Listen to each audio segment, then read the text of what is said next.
Hi there. Thank you all so much for joining us tonight. We're thrilled to have you with us. I'm Hannah Hope, Chief of Staff at the Georgetown Institute of Politics and Public Service at the McCourt School, also known as GU Politics. Here at GU Politics, we believe that millennials play a really important role in the political system. And in a moment of unprecedented change and transition for our nation and for our world, we wanted to offer leaders from both parties the opportunity to come and lay out their party's agenda for young people. So we're so excited to have you all with us tonight. We're so excited to have the chairman and vice chairman of the DNC here with us tonight, and we appreciate your engagement in this important conversation.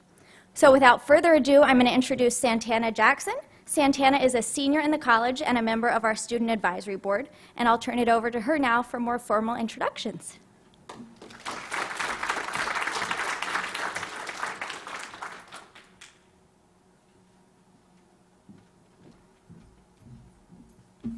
Hello, everyone. Thank you for coming out tonight to be a part of this incredible experience. As Hannah mentioned, my name is Santana Jackson, and I'm a senior here at Georgetown. Throughout this school year, I've had the pleasure of serving on GU Politics Student Advisory Board. I have been involved with the organization since its inception, and I've had the privilege to watch it grow. GU Politics is one of the places on campus I call home, and I cannot imagine my tenure here at Georgetown without it and the people that I've met through it. I am overjoyed to introduce our guests tonight. I will start by introducing one of my favorite Hoyas, Mo Lathy, who will serve as the moderator for our discussion tonight. Mo is the Executive Director of GU Politics and has previously served as a Communications Director and Chief Spokesman for the DNC. He has also held a senior position in Hillary Clinton's 2008 campaign for president, as well as serving as a senior advisor for Senator Tim Kaine's campaigns for governor and U.S. Senate. Our next esteemed guest will be Representative Keith Ellison. Serving his fifth term, Congressman Ellison has represented Minnesota's 5th Congressional District, which is the most vibrant and ethnically diverse district in Minnesota. Representative Ellison was born and raised in Detroit, graduated from Wayne State University in 1986, and earned his law degree from the University of Minnesota Law School in 1990.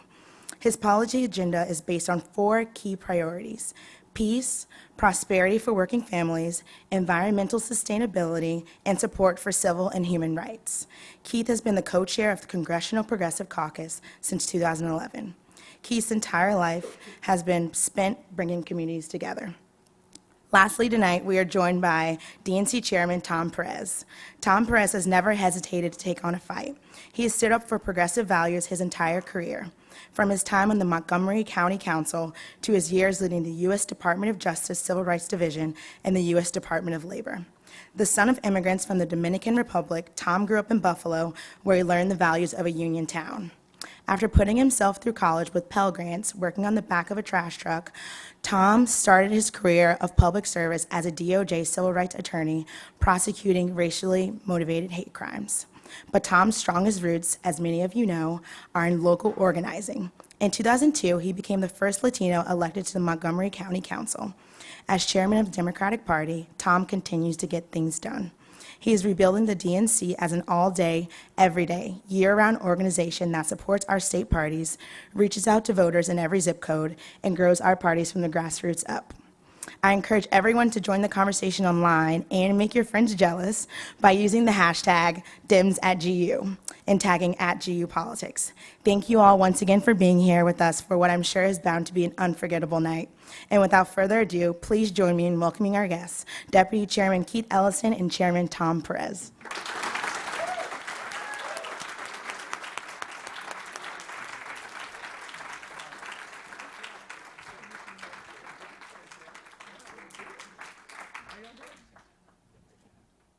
All right, good evening. Hey, everybody. All Gentlemen. right, you got a Red Sox fan here. I like that. I'm excited for tonight's conversation. As Santana mentioned, I know a little bit about the DNC, having been the communications director there and spokesman. I left the DNC to come back here and start GU Politics, I think about a week before Donald Trump announced his candidacy. So a lot has changed in the world of politics since the time I left the DNC and came back here to the Hilltop. What I want to do tonight, I asked them walking in how I should refer to them, whether it's chair and deputy chair, and they said Tom and Keith. So I was like, all right, that's how we're going to roll tonight. I'm good with that. So Tom and Keith, what I want to do tonight, is have a conversation specifically about why young voters, why millennials should look at the Democratic Party. I want you guys to make your case to the young people here in the room and those who are watching online. Because there's been, a little bit of drop-off, and we'll get to that. So why? Why should they look at the Democratic Party? We'll talk a little bit about news of the day, but I kind of want to have a bigger conversation than that and really get at the root as to why you both are in your jobs and what the party is and should be doing. And I should say that we have also extended, I think Hannah mentioned, an invitation to the chairwoman of the Republican National Committee to come here and have a similar conversation about the Republican Party, and we're hopeful that we can make that happen. But let me go back. A few years ago, I won't say for who, but I saw some focus groups that one of the cool things about being a political staffer is getting to watch focus groups, because I like to hear what voters actually think about us when they don't know who's watching. And the moderator did a really interesting exercise. He gave a piece of paper to everyone in the room. These were all independent voters. And he gave them a pencil and said, I'm going to say 2 words, and I want you to draw a picture, whatever picture comes to mind. The first word was Republican. It's focus groups, we get all sorts of different things. But there was a common thread, and the most commonly drawn picture, anyone want to venture a guess? A flag. It was a dollar sign. Okay. As a Democrat, I said, okay, we're doing our jobs, right? People see them as the party of the wealthy. Second word was Democrat. Any guess what the most commonly drawn picture was? A question mark. A question mark. Mm-hmm. People don't know what the Democratic Party stands for. So I want to start by asking you that question. I want to ask you to answer that question. What is a Democrat? I worked for Ted Kennedy, and I think I've memorized his speech he gave at the 1980 Democratic Convention. Why? Because it answers that question precisely. A Democrat is someone who, I'm using Ted Kennedy's words, is fighting for the common man and the common woman, making sure that if you work a full day's in a job, that you don't live in poverty, making sure that you can retire with dignity, live in security, that economic pillar that has always defined the Democratic Party and has made it, I think, the oldest and most successful party in our nation's history, because we have the common man and the common woman in mind, fighting for them, fighting for fairness, fighting to level the playing field. And that second pillar is, and it's frankly a lot of, when Santana was introducing Keith, talking about the pillar of inclusion. Mm-hmm. No matter where you were born, no matter what your first language was at home, no matter who you worship, no matter who you love, there's a place for you at the American table. And those are the pillars of the Democratic Party. My parents came here from the Dominican Republic, and my father and mother became staunch Democrats because they welcomed immigrants. They didn't go after immigrants. They were the party of opportunity, and that's what we have to communicate. And it gets back to your first question, about young people. I think the way we have to do a better job of demonstrating our values, and not just talking our values, but living our values, and that's how we succeed. Mm-hmm. Do you want to add to that? Well, I think everything Tom said is absolutely spot on. The Democratic Party stands on 2 legs: inclusive prosperity, everybody should be able to make it, and respect for everybody. Those 2 simple ideas. I don't think we have a confused message. I think we're pretty clear. What we need to do is make sure that we are living that message every single day, all the time. We need to make sure that young people know that. And you talk about millennials. Hey, man, I think a lot of people say, well, how do you reach millennials? Well, I think what we've got to do is recognize that this economy has shifted dramatically. In the 40s and 50s, may have remembered a time when you can actually work your way through college on a part-time job. They can't do that no more. This economy has shifted in a way where it's common for young people to be carrying 30 grand, 40 grand, 50 grand in debt. The economy has changed. And so young people, I believe, want what everybody wants, which is inclusive prosperity. You don't want to be living in mom and dad's basement at 25, 26 years old. You want to be out there on your own. And that means this economy has to work for you. And that means the Democratic Party should be your agent, your relentless agent to fight for that inclusive economy and that respectful society. So you say that that we're crystal clear, that the party's crystal clear, Well, right? no, I mean, well, let me just say, Yeah. there's no doubt that there's some lack of, what we're intending and what people are getting is not exactly the same. Yeah. But I'm just saying that I think that if people think about what does the Democratic Party stand for, I think they'll say, what do you say you stand for? What do you believe you stand for? And then what are we getting on the other end? I think that is definitely worth some real conversation, and we have got to reconnect with our base. You know, we were in Michigan last Friday, and the first stop was in Macomb County. And for those of you, look up a guy named Stan Greenberg. Stan is a very accomplished pollster. And he wrote about Macomb County back in the mid-'80s because it was the home of the original Reagan Democrat. And he wrote about it again. And then most recently, he wrote about it this year. And the reason we chose Macomb County was because it went for Ronald Reagan, then it went for Barack Obama twice, and then it went for Donald Trump. And what we hear there, and what we have heard frequently, because I accept I think Keith and I have a very clear sense of what it means to be a Democrat, but I accept your point that a lot of the American people don't. Yeah.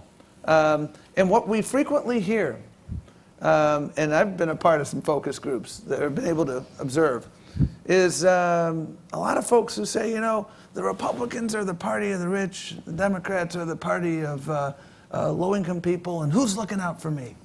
And that's what you hear in Macomb County. And that's what you hear in a number of places across America. And it's a false choice, I think, to suggest that we as a party need to either look out for folks in the middle class or look out for folks who are aspiring to get into the middle class. We can do both and then some. So I want to get a little bit deeper into this disconnect. Yeah. And specifically focusing on millennials for a minute. In fact, a few weeks before the chair election, you reiterated this tonight. You said, Tom, we need to have a long-term millennial strategy because we're not doing a good job of making the case to millennials that they should become Democrats. We need to do that. And polling shows why that's so important. In 2015, Pew Research did a study that showed the good news for Democrats, that people were self-identifying, young people were self-identifying as Democrats over Republicans by 12-point margin. 29% for Democrats, 17%. The challenge is that 48% didn't pick either. When you look at the exit polls from 2016, the good news for Democrats is that Hillary Clinton won 55% of the 18 to 34 demographic to Donald Trump's 36%. The bad news is the Republican percentage is staying the same from election to election, but in 2008, Barack Obama got 66%. In 2012, he got 60%, and in 2016, Democrats got 55%. So they're not turning out at the same level. And so why? Why specifically are young people who tend to, according to polling, support the party on issues more, but that's not translating into self-identification, or we're seeing a decrease in turnout? Well, you're asking the two oldest guys in the room about why millennials These guys may are give you doing some certain things. You can use them as a focus So my group. first point is I want to get your views on that issue because you've been living that. I will speak as I have a focus group of three, which is a 20-year-old, an 18-year-old, and a 14-year-old. And, we were, one thing I would observe, and I think this has been demonstrated in a lot of the data that we see, is that the millennial generation, perhaps unlike our generation, is in the aggregate, with notable exceptions, less attached to institutions. And it's not just political parties. I talked to a lot of faith leaders, And they've really had to develop unique millennial engagement strategies because if you're trying to attract people into your place of worship, there's just different things you have to do in the millennial generation. And so that's an observation number one. And so I was a Democrat because my dad was a Democrat. That's not a good enough reason for the next generation. Why are you doing this? Because. Well, that's not enough. I think the good news, and it's implicit in your question, actually explicit, is that our values are the same. You look at climate change, and you look at what the Democratic Party stands for, and you look at what the overwhelming percentage of millennials stand for. You look at women's reproductive health. You look at marriage equality. You look at issues of economic inequality. And we're in the same place. And so I think the challenge for us is to make sure that we put our values into action so that, I was talking to a smaller group tonight before we got here, and we were talking about the fact that my daughter, who's a junior in college, she had some pretty rough patches after this election because a couple of her good friends voted for Jill Stein. And by the way, just to put a finer point on your data, I think it's fair to say that in Michigan and Wisconsin, the drop-off and the votes for Jill Stein were difference makers in those particular states because I think Michigan was like 13,000, 14,000 votes, and all you got to do is look at the data. So we've got work to do there. And I think that's why we're out there on the street right now. When we have the Muslim ban, we're there side by side with groups, and we're not counting who's Democrats and who's independents and who's other. We're just there showing them the Democratic Party in action. Showing up is key. I think people have to know that you care by your presence. That's why we're really grateful you have us here tonight. We've been doing these Democrat live streams in the DNC. It was good to come here to be with you, to be able to engage. But we've got to, as Tom just suggested, we need to make investments in millennial engagement to go out to campuses and people who are in apprenticeship programs, not necessarily in college, but who are millennials, to get out there and talk to people, build relationships, and give them that reason. And that means being at the rallies for regarding these unacceptable policies, and that includes the economic question. In the Fight for 15, who is it that's out there striking, fighting for $15 minimum wage?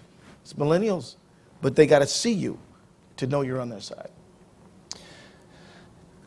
So one of the narratives that came out of the 2016 election about the Democratic Party, and despite both of your best efforts, I think some people tried to extrapolate that narrative to the race for chair, was that there's this tension between establishment Democrats and grassroots Democrats. And, I guess my question here is, there's a lot of young people. One of the things I hear a lot from young people is they're very public service oriented. They want change, but they see Silicon Valley as more of a vehicle for affecting social change than DC. And Keith, you were a Bernie Sanders supporter. He won the young vote overwhelmingly in the primaries, but didn't get over the hump. Young people voted overwhelmingly for Secretary Clinton, as we discussed, but she fell short. So what do you say to those grassroots young people who look around and say, we're trying, this political thing isn't working, we're not able to make the change we want, and so we're just going to go find some other way to engage? Well, let me tell you, that's an option. You see the people who populate 350.org, Black Lives Matter, we can keep going. A lot of those folks, a lot of that energy is young people. But what I think the Democratic Party needs to do is to say, look, we are your ally. We're going to help electoralize your advocacy. Because at the end of the day, you're going to do petitions, you're going to do rallies, you're going to do marches, you're going to do a lot of awesome stuff, meeting community, you're going to do great things to really raise up public attention. But you got to change the law. And that means you got to win elections with candidates who will change the law. And that means you need a party that's going to fight for you. Now, look, if you get a ballot anywhere in the United States, you're going to have a D on the back of somebody's name, an R on the back of somebody's name, maybe an I and maybe a G, and then there might be some others. But it's often, the Democrat is most likely going to help you pay for college, get a decent job, be able to aspire to retirement someday, protect the climate, protect your pocketbook. That's the value system that we are representing, and we want you to join us, and we want to be in allyship with you because we think that's the best way for your family to be better up. I will say this, I'll say it again, the Democratic Party does not exist for Democrats. It exists for the American people. We are agents of the American people fighting for them, not just some political game. This is real life, and it's for people. Did you want to answer that? No, I mean, I think Keith is spot on, and it keeps coming back to what we're talking about, which is leading with our values and leading with our action. And I keep thinking about your first question.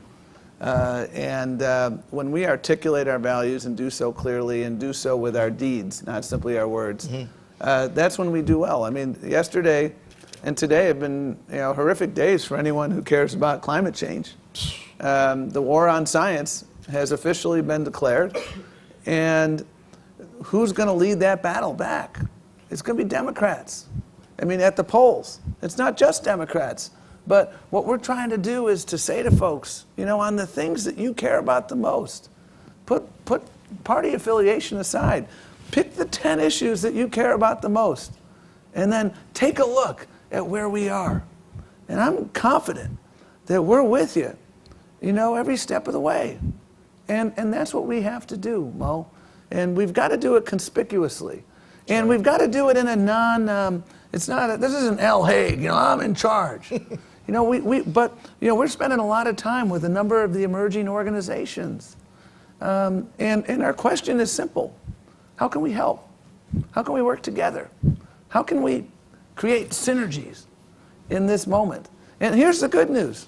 It's happening. I mean, the Affordable Care Act, what we saw last week, was a perfect example of the fact that while we did give up levers of power on January 20th, we retained the most important lever of power, which is our grassroots organizing capacity. That will always be our most important lever. And when we harness it together, we succeed. That's right. One of the big debates amongst sort of party operatives for the past 10 years or so is over this notion that demographics are destiny, right? A lot of us have heard this phrase. My least favorite phrase in the English language. Right? I'll tell you why in a minute. That because, I'm guessing you're ready for this one.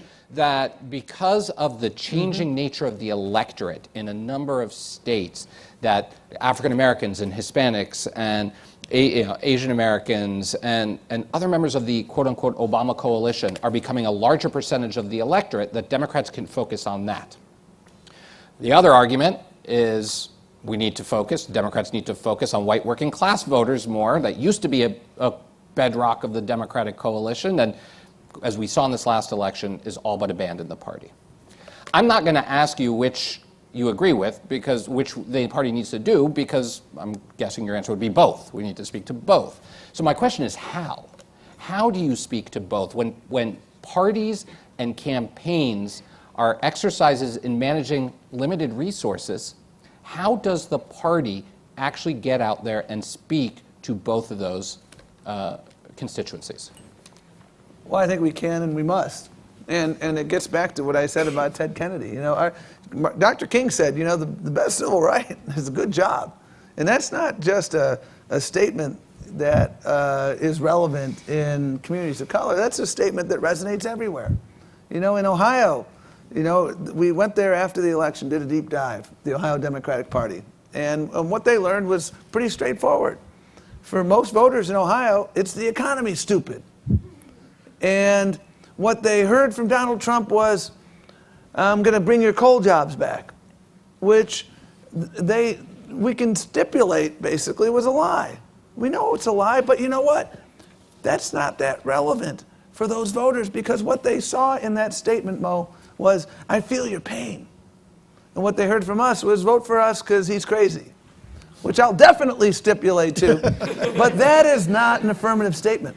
And so when we're talking about, and sometimes, and this is a pet peeve I have of something we tend to do as a Democratic Party is we immediately want to attach labels to people. Raise your hand if you're progressive, raise your hand if you're pro-business, raise your hand if you're this or that. As opposed to, I think the most important question we should ask is, are you lifting people up? And you know what? When we lift and when we support the fight for 15 and transform this country into 20% of the population living in a $15 an hour jurisdiction, we're lifting people up. When we work with police departments and communities to build respectful constitutional policing, we're lifting everyone up. When we make sure that everybody can vote, we're lifting people up. When we make sure that people in rural and urban and suburban America have access to equal educational opportunity, we're lifting everyone up. I think that's the message that we need to tell. And in this past election cycle, we didn't do it so well. And we have to move away from just the presidency, because we've got to be honest with ourselves. Over the past 8 years, we've lost over 900 seats in state legislatures, in governor's races, and secretaries of state, because we've allowed too many parties to atrophy.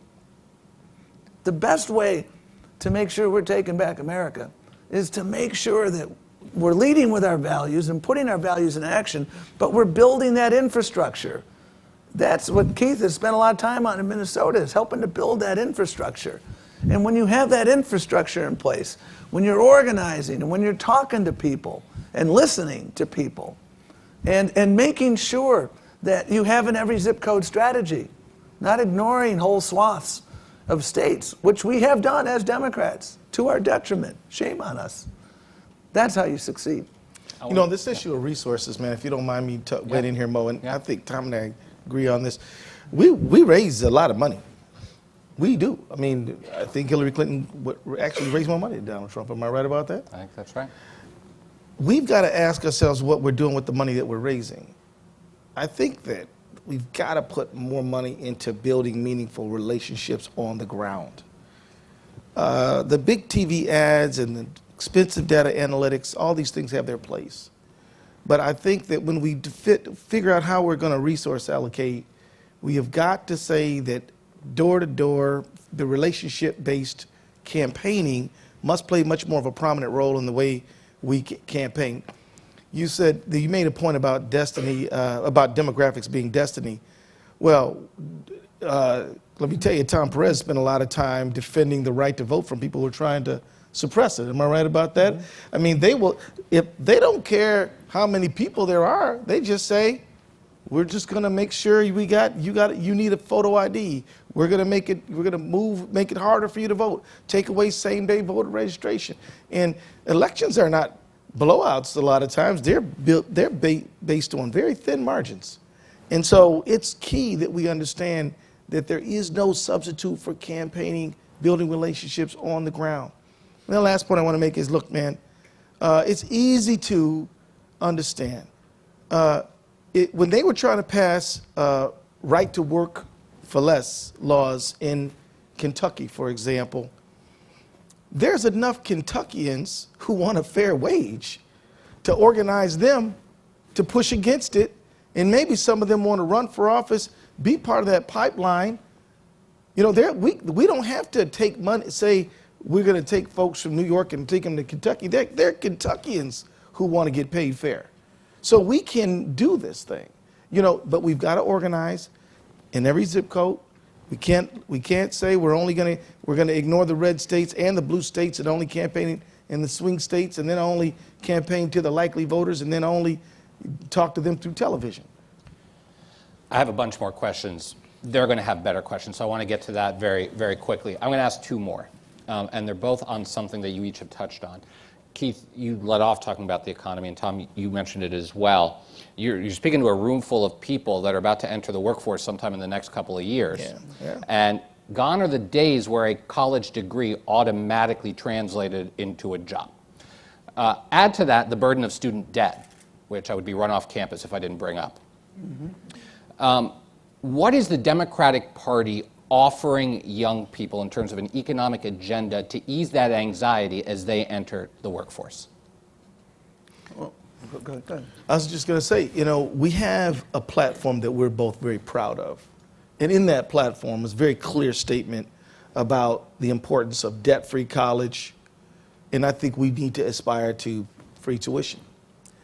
I think that these things are things we can organize around and galvanize around. But I'm going to tell you, what do we have to offer? We're offering you and inviting you to a struggle to have an inclusive prosperity for you and your family.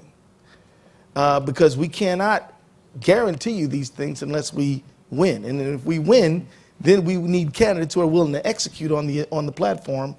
But if you will campaign and you will organize right here at Georgetown and you will run for office, I think I can speak for the chairman when I say we want you to think about running for office. That's my next question. Well, Yeah. Yeah, I mean, we need to remove the term educational mortgage from the American lexicon, and we can do that. We can absolutely do that. You look at the cost of making higher education affordable, and you put it in the context of other items that we expend money on in this budget, you can get it done. And we need to dream big as a party and as a nation. We shouldn't make higher education a pathway only for those who have the ability to pay. And I meet way too many people. And I'm a Pell Grant kid. I don't speak this as someone who was born on third base. I felt like I felt very lucky that I was able to get through college, courtesy of those. But I had an educational mortgage by the time I finished school. And it pales in comparison to what I see today. If you want to go to college and then maybe go to law school, you're well into six figures, depending on where you choose to go. And so, I think we have to dream big as a party. And we can't simply say, no, we can't do this. That's what they said about the woman's right to vote. And they got up in Seneca Falls and said, no, we're going to vote. That's what we said about Social Security in the 30s, and people said, no, we're going to do that. That's what we said about Medicare and Medicaid. And then the Civil Rights Movement. There were always forces that said, no, we can't. And the Democratic Party has to be the little engine that could. And when we are that little engine that could, then we will succeed. That's what we're about. When we put hope and optimism on the ballot, we win. And when we allow fearmongers to divide and conquer, we don't do so hot. And this is an issue that we can win. And then childcare is another related issue, because I meet people whose childcare bills exceed their mortgage or their rent. And that's not right. And we're the only nation on the industrialized planet that doesn't have some form of paid leave when you give birth. And I want to apologize to anyone here from Papua New Guinea, because when I used to talk about this, I used to say the United States and Papua New Guinea are the only two nations that don't have some form of federal paid leave. And someone from Papua New Guinea came up to me afterward and said, we're fixing that. Stop dissing Papua New Guinea. So we're alone in this. And this is what, if you want to know what the Democrats stand for, we stand for making sure that, when you work hard and play by the rules and get a good education, you're going to punch your ticket to a good life. And I'm confident that we can do that. But we got to keep fighting. I'm going to ask one more question. While I do that, I'm going to invite the Georgetown students in the room to stand. There's a microphone in either aisle. And so stand at the mic to ask your question. Right. I like this. I'm also going to intersperse it with some questions that came in via Twitter. And we'll try to get to as many as possible. So I'm going to ask this question briefly. So we'll go quick. Both answering. I'm going to ask this one. You said you want them to run for office. I do. A lot of young people see too many obstacles to getting into politics, to running for office. It's an overwhelming process. The fundraising alone is overwhelming. The Republican Party has done a good job over the past generation cultivating young talent, running them for local office, helping to grow them as they rise through the political system. Democrats haven't done that as well.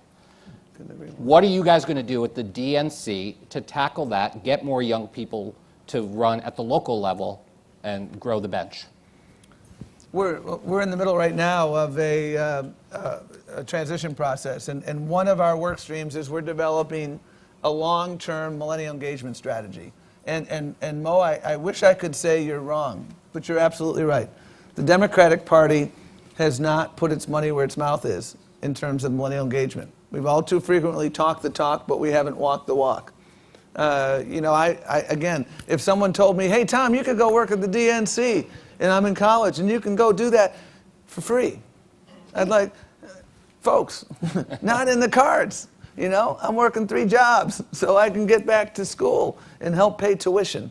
And so we are in the middle of this, and that's why we wanted to come here tonight, because we want you to weigh in on what those pillars should be.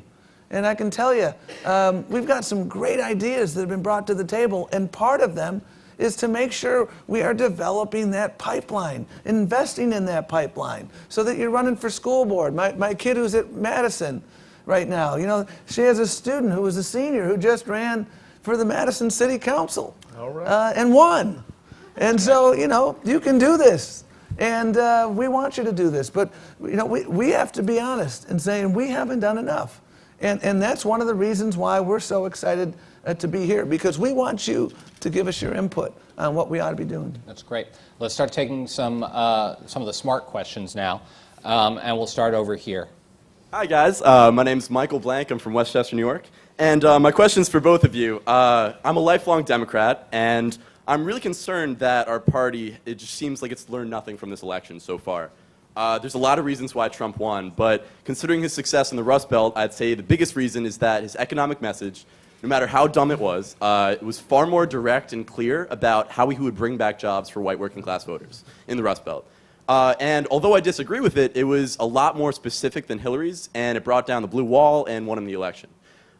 So my question is, in what way specifically will you change the Democratic economic message to appeal to those white working class voters, whether it's becoming more anti-free trade, tax on automation, or anything else, to bring back their jobs and bring them back into our coalition? Well, let me tell you, we're very clear that in the Midwest, but really all over the country, that the Democratic Party stands for raising the wage, the right to organize in a labor union, to fighting for overtime and protecting and defending and advancing that and reestablishing it if Trump is successful in getting rid of it. But we've got to, it's not just what we say in terms of message, because as I said before, all these things that we've said, but we've got to literally go to these places. You talked about the blue wall. We didn't campaign much in Wisconsin. I don't know if you know what I mean. So so the real problem there is not that we weren't talking, we didn't have an economic message. We didn't articulate it, and we didn't bring it to the people. So Tom and I tried to get to Michigan. I was stuck trying to fight for health care, try to beat Trump care. But Tom held it down well in Michigan. I went to Manchester, New Hampshire, and to Amherst. This weekend, we're going to New Jersey, Texas. I think Michael Blake, who's a vice chair, went to Iowa, is that right? Cleveland. So we are getting out there in a way that we haven't done before, and we're planning an event where we want to engage you guys to really turn it up this summer so we can get in touch with voters, replenish our data, and then slingshot right into 2018. So we have an engagement strategy where we're going to be in Olathe County, Kentucky, and we're also going to be right here at Georgetown. But we need your help. Don't make any mistake about that. We're here because we are inviting you. We are encouraging you to join us to talk and reach out to Americans about our future. Great. Right here. Thank you both for coming out tonight. So as a millennial, I live most of my life on the internet. And yesterday, the Republican Party pushed through legislation that allowed companies to sell our private data without telling us. So I was just curious about what the Democratic Party was going to do to kind of push back on that and maintain the internet as a place of privacy, equality, and freedom overall. It's everything that's wrong with Washington. How did that happen? We were just talking about this on the way in. That's right. This is about well-heeled lobbyists who get in there, and this is payback. We talked about a president who was going to be, he claimed that he was going to be looking out for you. This is not an example of that. And this is an example of, elections have consequences because there's just not enough Democrats in the House. And the Democrats were united in our opposition to this. And when you can do this today, who knows what will be able to be done tomorrow. And that's why the best remedy for this is for us to help build strong party coalitions so that we can come back, and we're going to continue to tell this story because this only happened in the House, okay? And frankly, because there's so much chaos in this administration, every day you're going to something else. So we haven't given up on this. And as you correctly point out, as an internet savvy person, we're going to take to the airwaves, we're going to take to the Twitter sphere, we're going to take to every social media platform around to educate people about what's at stake. We learned in the Affordable Care Act debate that when they hear from their constituents, that makes progress. So my suggestion to you and everyone in this room is to help us go across America so that these red state Republicans and the members of Congress are hearing from people that, you know what, we're not standing for this, and there's going to be electoral consequences. Because right now, the only folks they're listening to are the well-heeled lobbyists. They got to listen to you. You know, only 13 Republicans voted with us to try to stop this nasty thing yesterday. You know, let me tell you, there should be some consequences. I don't believe Republicans want to sell their internet browsing history to the highest bidder. I think you agree.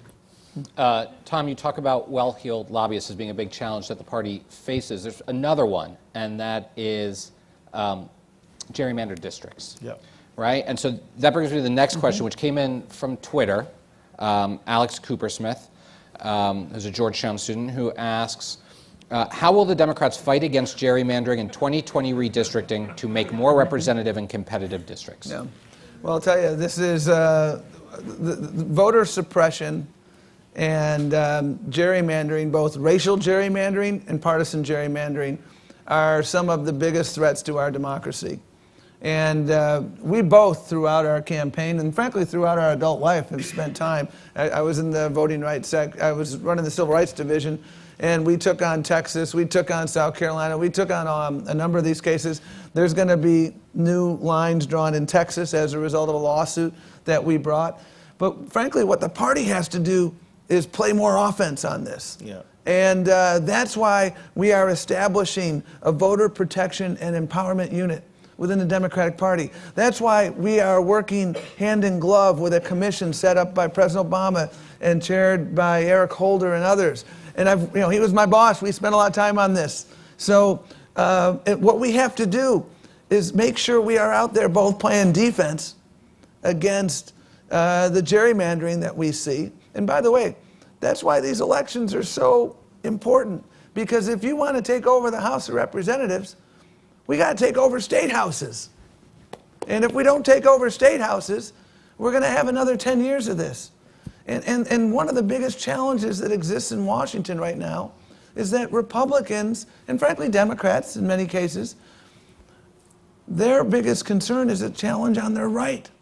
That's why this, you look at the Freedom Caucus is holding the entire House of Representatives hostage. And those folks aren't worried about Democrats. They're worried about people to their right. And that's why this issue is so important. And that's why we are stepping up our game. And we will use lawsuits. We will play offense because you know what? There are states where we have the ability to do something about this. And the this in this sentence is not just gerrymandering. It's making sure that when you turn 18, there's universal voter registration. Making sure that you can have same-day registration elsewhere. Making sure that you can vote by mail. And that's what we have to talk about. We should be making it easier for people to vote, not harder for people to vote. And when you pack these districts, it's terrible for democracy. And that's why we're stepping up our game in this, in the court of law, in the court of public opinion, in state legislatures across this country. So thanks for your question. I just want to say thank you both for coming. Mr. Perez, I was born and raised in Buffalo, New York. Excellent. I lived there for 18 years before I came here. And you obviously know that it's a city that thrives on immigrants and refugees, especially recently. A lot has been touched on the white working class and how they've been left behind by the party. How do you go to them and say that like use Buffalo as an example of how refugees and immigrants spur an economy and really help it, as opposed to stealing jobs, which is rhetoric that has been used over and over again, which hasn't been proved.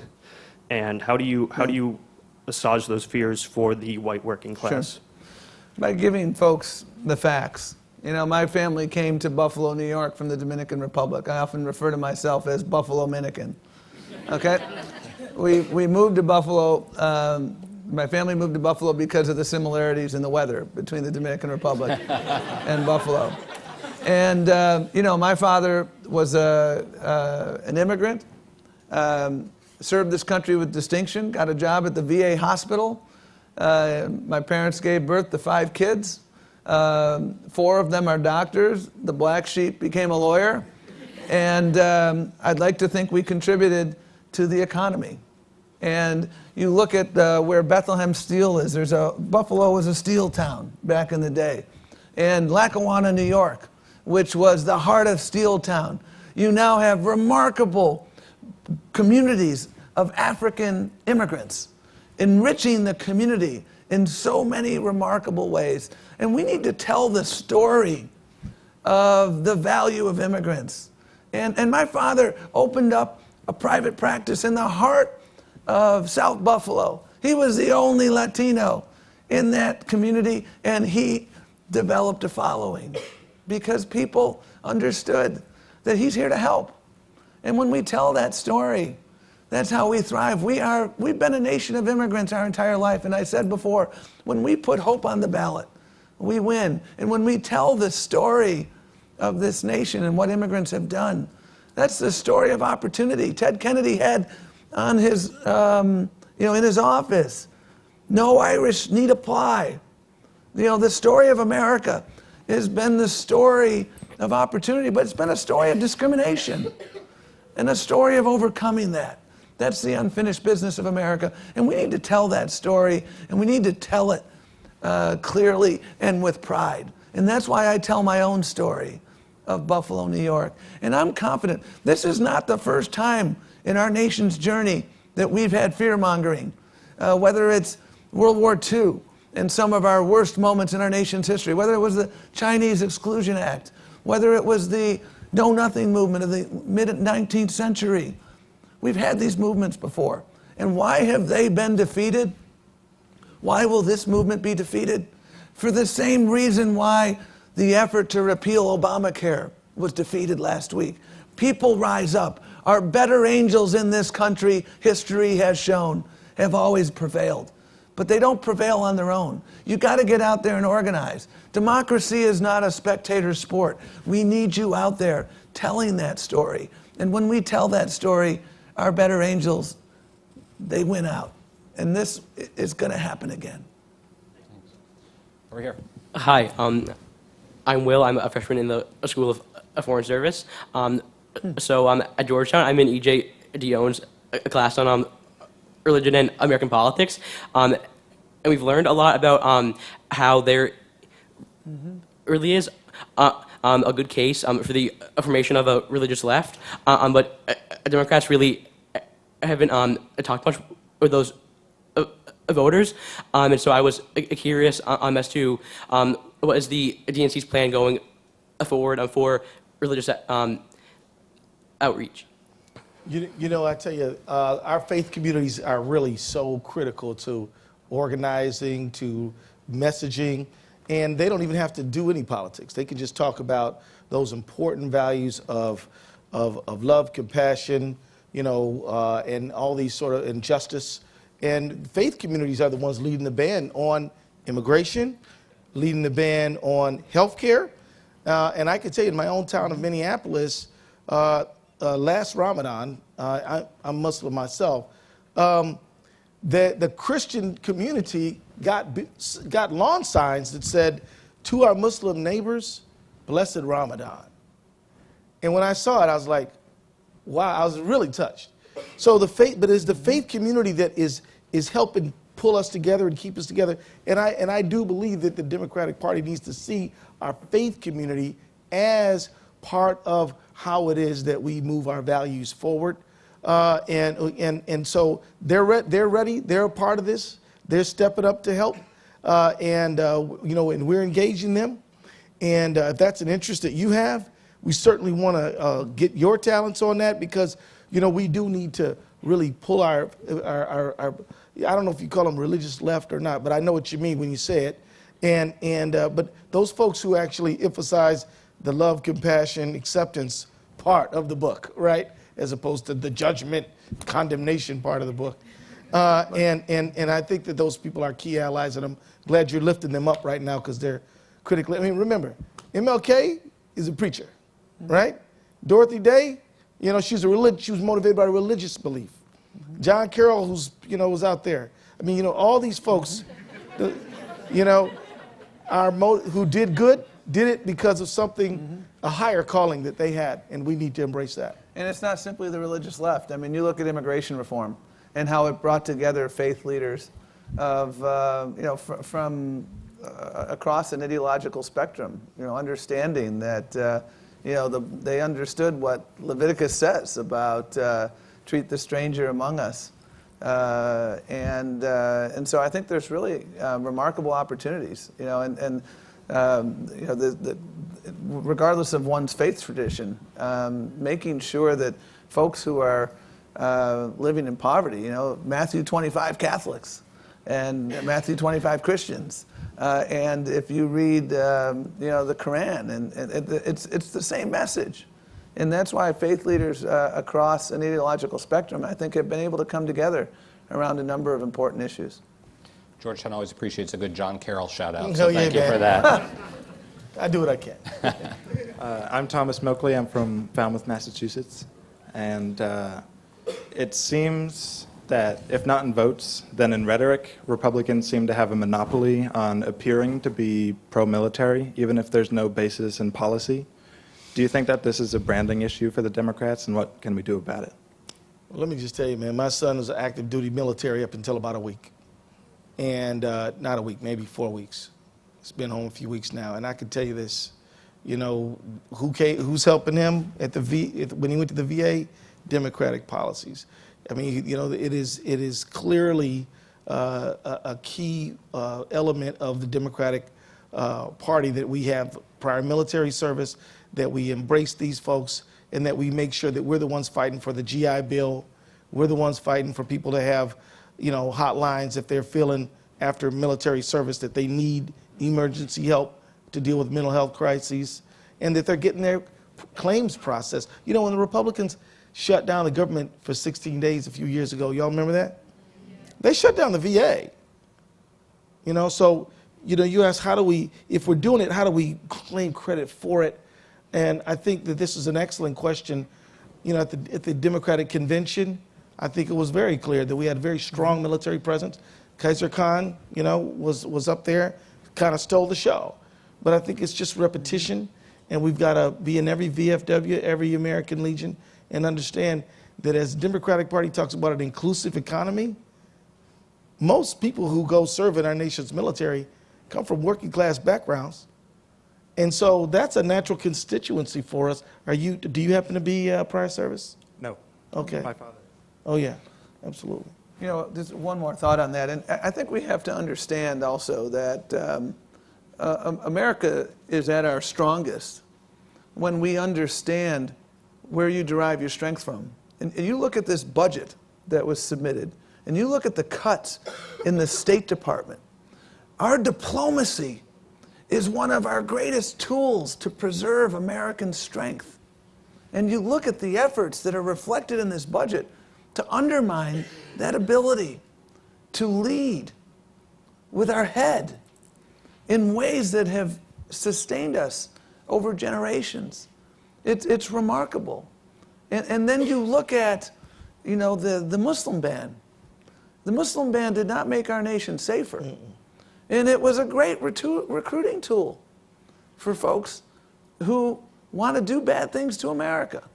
And so we've got to make sure we do a better job as Democrats of educating people about the sources of American strength and what we have been doing and what we need to do. When you ignore your intelligence advisors and go to war with them, that's not good for our readiness as a nation. And so these are the things that we need to continue to lead with. And when you insult your allies, that is not good for our global strength, because we're going to need our allies. We needed them in the aftermath of 9/11, and they were there for us. And, you know, when you diss them with the regularity with which this president disses them, that may sound like you're putting America first, but you're actually not. You're putting America at risk. My name is Alec Kamhai. I'm a freshman in the college in Colorado. I actually worked on the coordinated campaign in Colorado over the summer, which was a great experience. But the reason I mentioned the field experience is because one thing I've heard contrasting the two campaigns, Hillary's and Trump's, was when the Hillary campaign saw a close state, even Wisconsin and Michigan, where we had more field offices than a lot of people realize, their solution was put a field office there, get some volunteers on the ground. When the Trump campaign saw a close state, their solution was send Trump there, get him on the ground. And it seems pretty effective because when you listen to voters in rural Pennsylvania, Michigan, Wisconsin, they say he came to us, Hillary did a closed-door fundraiser. So in the future, how do you recruit and encourage candidates to really go to the states that we might not traditionally perceive to be close, but when the data tells us it is, adjust our strategy a little bit? Well, I think number one, as Keith said before, we need to have a combination of data analytics and boots on the ground. And the boots on the ground can't simply be in the 2 or 3 months before an election. We need a 12-month presence at places. You can't show up every 4th October at a church and call that organizing. And you can't ignore wide swaths of states. And the reason why that on-the-ground organizing is so critically important is because that's giving you real-time feedback from real people. I mean, we were just in Michigan, and what we heard from voters everywhere we were at was, I feel like the Democratic Party has abandoned me. They took my vote for granted. These are African Americans in Detroit, African Americans in Flint, people of all races in Macomb County. And when you're not there knocking on doors and listening and persuading, I think a lesson we've learned, not just from this election, but from the last 8 years of losing 900 seats, is that you got to get out there and make house calls in this job. And that's exactly what we're doing. Our back to basics approach here involves sustained contact with voters, and not just prime voters. You know, people, my least favorite word in the English lexicon in voting now is really become, prime voters. You go on a street in Flint that has 40 houses and you knock on 4 doors because your voter file tells you that these are the only people who are going to vote. And then you scratch your head and wonder why we're underperforming. I think we're underperforming because, we've got to get out there and come up with new strategies to engage folks and show them that we care. And this requires that we get out at least a year ahead of the election year. That's why Tom and I are proposing a summer, a freedom summer, something where we're going to get out there early and really try to engage people around core values, because we imagine a Democratic Party that is promoting community ultimately. Speaking for myself now, I think elections are the second most important byproduct of politics. The most important is community. Community, if you knocking on that lady at the end of the street's door, allows you to knock on her door, talk to her, find out she has a son in San Diego who don't call her enough, she has grandkids, that she does take medication, it's getting kind of expensive. Now you see her at the grocery store. You might even stop in and just talk to her. Or what about the little young guy hanging on the corner, pants sagging? You think, oh, maybe he's trouble. No, the truth is he might be your very best canvasser if you would talk to him, if you would engage him and to treat him like he is a person with intelligence, which he is. So this is the concept, right? We're going to do it all the time, all over the country, everywhere. And we need people with the kind of experience you have to help train that organizer, to help run that phone bank, to help make sure that that lady at the end of the block isn't alone because she's at the phone bank helping get Democrats out. You know what I mean? Mm-hmm. Yeah. Yes, ma'am. Hi, I'm Emma. I'm from Fairfield, Connecticut, and my mom's actually a state rep in Connecticut in the 133rd district. All right. Yeah, woohoo! I love her. She's a rock star. But my question for you guys is kind of two-pronged and touches on some stuff that you've already mentioned. But more specifically, I want to ask, what is the plan, if there is one, for creating a pipeline, like a specific infrastructure for getting like rock stars like my mom, like up through the leadership pipeline? Even rock stars like Chris Murphy, who's a senator in my state, and I think he's doing a really amazing job. He is. He got his start really early. He was the youngest state legislator in our state. And I think there are a lot of these people around the country, and you're encouraging, I mean, people like us to run for office. Yep. But if we run for local office, like what's the pipeline to get us up where we can actually change? And I mean, of course, local and state policy is so important. That's where most of the effects actually happen. But getting people like that up into the national framework, because I love Nancy Pelosi and Chuck Schumer to death, but they're getting up there. Well, you know, I served in local office. I worked in state government, ran for statewide office, and I've valued every experience. And one of the things, as we're trying to put together what I refer to as an ecosystem right now, to help make sure that we have a pipeline for folks. And the good news right now is that there are remarkable organizations out there like Emerge, who is, you know, they are kicking butt, training women in leadership programs who are running for office, and their track record is remarkable. And they're not the only entity involved. And so part of what we're doing as we build the Democratic Party to succeed is making sure that we're doing what I would call like a mapping exercise to know, okay, in this state, here are the, you know, in every state you've got the building blocks of success. What's present and what's missing? We have a women's leadership forum at the Democratic National Committee, and they met yesterday, and we have a very ambitious plan to make sure that the Democratic Party is conspicuously involved in the movement to empower women. And one of the things that excites me so much is the number of women who have stepped up in the aftermath of this election.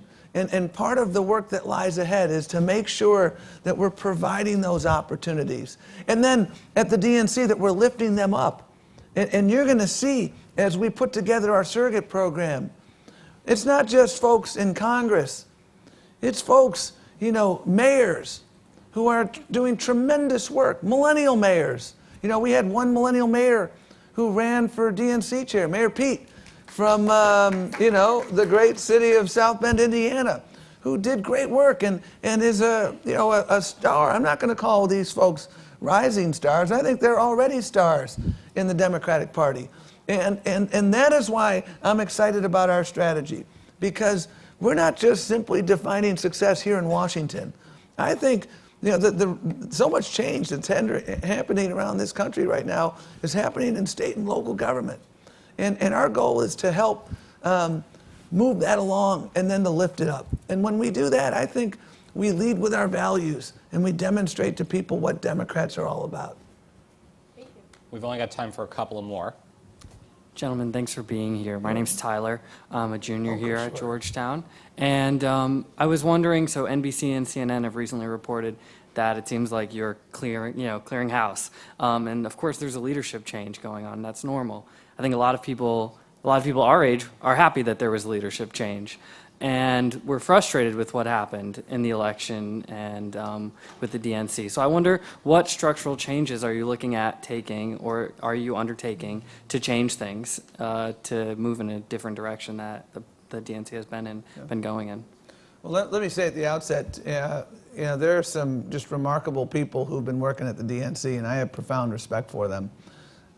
You know, if you'd been hacked and you'd gone through a lot of what folks had gone through, that is, no one should have to go through that.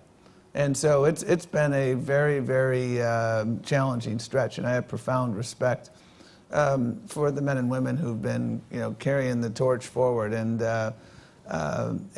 you know, at the same time, we're all moving forward, and you know, we have to build a DNC that will thrive in the next 20 and 30 years and beyond. And the good news is that we've had so many people in our transition who have come in to say, I want to volunteer to help design the DNC of the 21st century. People who have such remarkable acumen in data analytics, in digital, in grassroots organizing, in millennial engagement, all the building blocks, voting, as one of the questioners asked before. And so I have a lot of confidence. You know, we've got work to do. And I don't want to sugarcoat that. We've got a lot of work to do. We've got to earn trust back, because we recognize that for many people, including I'm sure some people in this room, you're skeptical of the Democratic Party, and the best way for us to do you justice and to convince you to get back on the Democratic line is to lead with our values and show you what we're doing. And that's precisely what we're in the middle of doing. And I'm very optimistic that we can move forward, because we've got a great team of leaders, and we've got a great team of folks, you know, in the DNC and others, you know, who have applied. We've got over 700 applications already, and so, you know, I have chronic optimism that we can move forward, but I also know that we can't do it alone. And so we want your ideas. We want you on that team. Yeah. There's a job offer right there. Yeah. Hannah, how are we doing on time? Oh, do we have one more? Can we get one more? Yeah, okay. This is exciting for me. So my name's Adam, and I'm from South Florida. I'm really glad you guys came. I have one quick suggestion and a question. My suggestion is I think you guys should go suburban. So I'm from South Florida. Donald Trump did a rally by my house, and he didn't do it in downtown Miami at the American Airlines Arena. He did it 15 minutes from my house in a suburb 20 miles from the beach that had massive attendance and really, I think, spoke to his demographic and sort of broke that urban bubble that Democrats have. And my question is, you guys touched on how you guys raise more money than Donald Trump or Hillary Clinton did, at least. Have you guys considered raising less money? You know, I'm saying this as a young person, as a millennial. I'm turned off by both parties because they seem tied to wealthy donors for private and powerful lobbyist groups. I'm reading a Showdown at Gucci Gulch right now, and you just see the swarm of money that seems to corrupt politics. You know, to me, so much of the question around money really kind of goes back to how does that money make you accountable to the people you claim to represent, right? So the real problem with money in politics is that if some lobbyist writes a check to, say, a member of Congress like me, am I now going to vote this person's way on the next thing that's coming that way, or what, right? That's the issue. But I do think that there is a real commitment to raising money from small donor sources, not exclusively, but there is a clear recognition that raising money from the small dollar sources is important, not just for the money, but for the accountability that it gives you by being connected to the grassroots. Because, you know, whoever pays the piper calls the tune. And if Miss McGillicuddy at the end of the block is sending her $10, she's one of the people who are going to make sure the Democratic Party is doing what she wants it to do. So I just think that that's the heart of the matter. What does that money get you, right? And Miss McGillicuddy just wants a good Democratic Party fighting for Social Security, whereas somebody else might want something else, which may not be in the public interest. So I think that's the real heart of the issue. And you asked on your first question, our first stop in Michigan last week was in Macomb County, you know, suburban Detroit, basically. And you know, we have to, our listening tour that all the DNC members are going on is all over America. I was in northwest Wisconsin, about an hour and a half east of Duluth, talking to voters, many of whom were disaffected Democrats, one of whom said, I feel politically homeless. And that is what we didn't do before. That's what we're doing now. On your second question, Citizens United has had such a corrupting influence on the politics in Washington. And, you know, when corporations are citizens, and, you know, this Supreme Court nominee is poised to add to that. You know, anytime there's a struggle now between, you know, big corporations and an employee who got screwed, who is this court rooting for? They're rooting for the corporation, and they're ruling for the corporation. And until we overturn Citizens United, and one thing we have to do is be very careful. I do not believe this nominee for the Supreme Court is suitable for lifetime tenure on the Supreme Court. And that is why And it relates directly to your question because it's going to exacerbate this inequality of bargaining power between the powerful and the less powerful. And it creates an incredible conundrum, you know, for folks trying to get our voices out there. When I was working on retirement security issues at the Labor Department, I was advocating for a really profound rule that said if you go to your advisor to get advice on your 401k or your IRA, they have this radical requirement. They have to put your interests first. And these Wall Street folks spent $100 million trying to defeat us. $100 million. And you know what, folks? That ain't right. And the challenge that we have, and one of the things we're working on, is how do we expand our small dollar base? Because, you know, the two best small dollar fundraisers I've seen in the last 20 years have been Barack Obama and Bernie Sanders. Can we translate that capacity into giving money to the party at similar scale? That's what we're trying to do. And the challenge for us is, right now, the rules of engagement are terrible. And the other side is pouring millions and millions and millions of dollars of dark money into these campaigns. And we need your help to level the playing field, because until and unless that happens, all the skepticism and cynicism that you feel is going to continue to persist, because you know, the money, I watched it firsthand in the work that I did. You know, I'm advocating for, you know, 2 million home health workers, mostly women of color, on food stamps. They don't have a PAC. But I'll tell you, the industry did, and they fought us like hell, and we won. And we're going to continue to win because we're right. But it doesn't get any easier in this environment. And so I hope you will help us fight to overturn Citizens United, because it is a cancer on our politics, an absolute cancer. I've always believed I'm a partisan guy, and when I say that, and I say this about our institute, I joke that, you know, we are bipartisan, but I'd like to say we're not nonpartisan, we're pro-partisan, because parties at their core are organizations that engage people around a particular worldview, and get out there and fight for it, fight for your worldview, fight like hell for it. How can we do it better? That's why we exist. And for that question to be answered, it's not going to be answered by us, it'll be answered by you guys. And for that to happen, we need more dialogues like this. So in that spirit, I want to thank both of you, Tom and Keith, for coming and making your case. Thank you. For making your case. We were fortunate just about a year ago to have Speaker Ryan come and make the House Republicans' case to millennials. We were very hopeful that the new RNC chair, Ronna Romney McDaniel, will come and make the RNC's case. But this dialogue is so important, and so I really want to thank you guys for coming here to Georgetown to have it. And for all of you, thank you for coming and asking much better questions than I did.